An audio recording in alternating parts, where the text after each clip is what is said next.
क्या है सात भाई और एक बहन की असली कहानी? आखिर क्यों छोटे भाई ने बहन के साथ किया धोखा?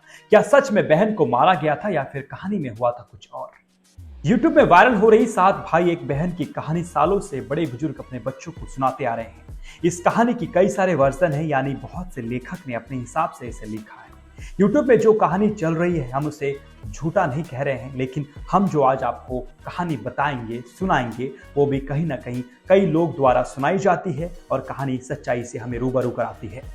हजारों साल पहले सदियों की बात है, जब एक राज्य जो आज के समय रांची जिले के अंतर्गत आती है, उस राज्य में एक जमींदार परिवार रहता था, जिनके घर में सात भाई और एक बहन रहते थे। छोटी सी उम्र में किसी प्राकृतिक आपदा में माता पिता गुजरने के बाद बड़े भाई ने पूरा परिवार का बोझ अपने कंधे पर लिया और छह भाई और एक बहन को कभी भी माता पिता की कमी महसूस नहीं होने दी। बड़े भाई ने बहुत ही कम उम्र में शादी कर ली ताकि बाकी भाई और बहन को मां की कमी ना हो। सभी छह भाई और बहन की भाभी राज दुलारी बन गई। समय गुजरता गया, सारे भाई और बहन बड़े हो गए। सभी भाई खेती में निपुण हो गए।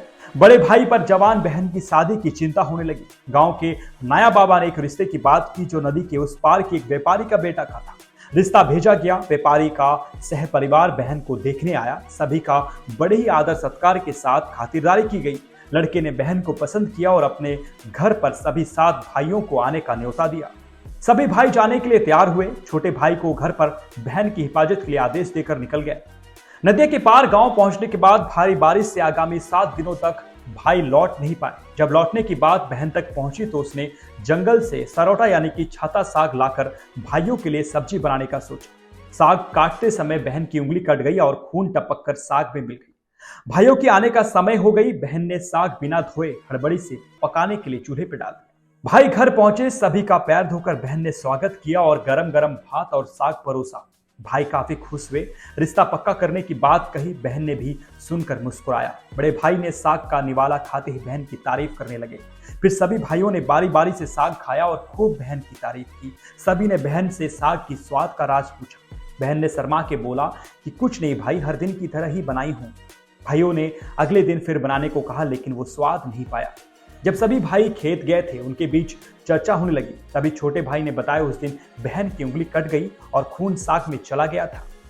बड़े भाई से अलग होते ही छह भाइयों में बात होने लगी। बहन का रक्त इतनी स्वादिष्ट है तो मांस कितना ज्यादा स्वादिष्ट होगा। छह भाइयों ने मिलकर बहन को मारकर खाने का योजना बनाया। योजना में सबसे बड़ा बाधा था बड़े भाई, जो अपने बहन के लिए जान छिड़कता था।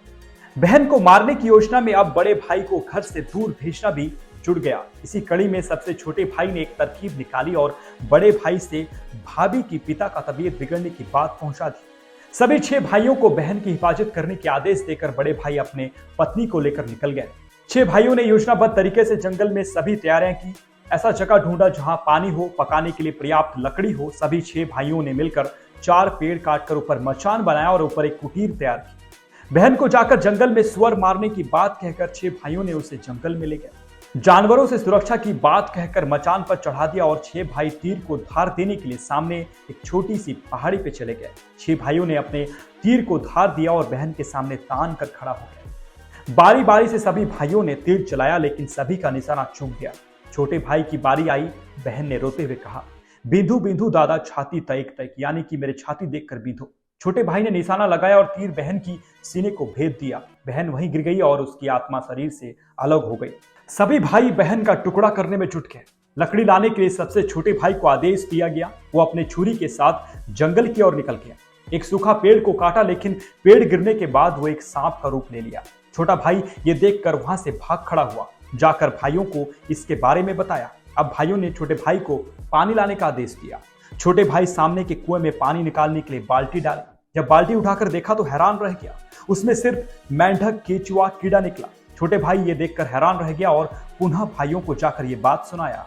अब सभी भाई लकड़ी और पानी की तलाश में निकल गए। कुछ दूरी में एक बूढ़ी माता का कुटीर नजर आया उन्हें। सभी भाई वहां पहुंचे और घर में जबरन घुसकर लकड़ी और पानी का घड़ा निकाल लिया। उसके बाद कुटीर को आग के हवाले कर दिया। बूढ़ी माता रोते रही। सभी भाई वहां से निकल गए। मचान के सामने पहुंचकर मांस को पकाया और सभी छह भाइयों ने खाया। बारी बारी से स्वाद की गुणगान एक दूसरे के साथ करते रहे। हड्डियों को दफनाने का जिम्मा छोटे भाई को देकर सभी घर की ओर रवाना हो गए। छोटे भाई ने एक गड्ढा खोदकर हड्डियों को दफना दिया और वहां से निकल गया। भाभी पिता की देहांत की दंश सह नहीं पाई। उन्हें इतना बड़ा आघात लगा कि वो मानसिक रूप से बीमार हो गई। उन्हें पिता के घर में वैद्य की उपचार हेतु छोड़कर अगले दिन बड़े भाई अपने घर पहुंचे। बहन को घर पर ना देखकर परेशान होने लगे। सभी भाइयों के पास जाकर पूछा। सभी ने बहन को किसी व्यक्ति के साथ भागने का मनगढ़ंत कहानी सुनाया। भाई अपने कानों पर भरोसा नहीं कर पा रहा था, लेकिन समय के साथ वो भी ये सच मानने लगा। जिस जगह भाई ने बहन की हड्डियां दफनाई थी, वहां एक बांस का झाड़ उग गया। जिस बेसहारा बूढ़ी मां का कुटीर भाइयों ने जलाया था, उसकी भी मौत हो गई और गांव वालों ने उसको भी उसी बांस के झाड़ के सामने दफना दिया। दो आत्माओं उसी बांस के झाड़ के इर्द गिर्द मुक्ति के लिए भटकने लगे। जब उनके बीच बातें होती थी, बांस के झाड़ आपस में टकराती थी और एक सुरीला धुन निकलता था। ऐसे ही एक दिन एक भीख मांगने वाला जोगी वहां से गुजर रहा था। उसे बांस की झाड़ से सुरीला आवाज सुनाई दी। जोगी ने एक बांस को काटा और उसे बांस से एक केंद्रा बनाया। वो ये केंद्रा बजाकर भीख मांगने लगा। उस केंद्रा की धुन इतनी सुरीला थी कि सभी लोग मंत्रमुग्ध हो जाते थे और उसकी ओर खींचा चले आते थे। एक रोज जब जोगी भाइयों के गांव पहुंचा, वहां केंद्रा बजाने की कोशिश की तो केंद्रा में से कर्कश धुन निकली और सभी भाई उसे अपने घर से दूर भगा दिए। जब जोगी आखिरी घर पर पहुंचा, वो आखिरी बार केंद्रा बजाने की कोशिश किया। उस केंद्रा से इतनी सुरीला धुन निकली जिसे सुनकर जोगी खुद हैरान रह गया। धुन बड़े भाई की कानों तक पहुंचा। वो दौड़ते हुए जोगी की ओर आया और उनके पैर में लिपट गया। जोगी को घर पर बुलाकर आदर सत्कार किया, उनको भोजन करवाया और आशीर्वाद स्वरूप केंद्रा की मांग कर दिया। जोगी उसकी भक्ति से गदगद होकर केंद्रा उसके हाथों में थमाकर निकल गया। केंद्रा हर दिन सुबह अपने आप बजता था और बड़े भाई की नींद खुलती थी। धीरे धीरे बड़ा भाई धन संपदा से परिपूर्ण हो गया। उसकी नाम यश चारों तरफ फैल गई। एक बड़ा सा कोठी बनवाया। कई सारे नौकर चाकर अभी भाई को सेवा देने लगे। एक रोज साफ सफाई के दौरान नौकर के हाथ से छूटकर केंद्रा गिर गया और टूट गया।